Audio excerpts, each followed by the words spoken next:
going on? Sabi niya, I heard someone's dito ka crying. eh! Sinanay ko kasi nasusuka, medyo nakarami po yung wine. Alright. Ante ako, ayoko, dali na. Overlook ko na yung ibang clues kung sino talaga yung pumatay. Hindi never gets yung nakasigasin. Uy, bawal siya! Halika rito! O, sa ilong, sinagyan sa ilong. Sa mata, hawak sa mata. Isang ganun lang kasi! Oo, isang ganun lang. Damit dito. Sa pagkasaksak ko din. Cordy niya ito kasama. Ibabal ba?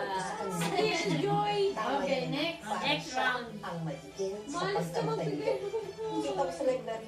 Nagbuti si Ma'am Rebecca. Hindi kaya ayan yung dahilan kung bakit siya nagka-diferensya. Delia, Bonita. Ma'am Rebecca yan. Hindi po, pamangkin ko po ito. May naninilit, guys. Aray. Kaya ko ako dito. Mira! She's temporarily staying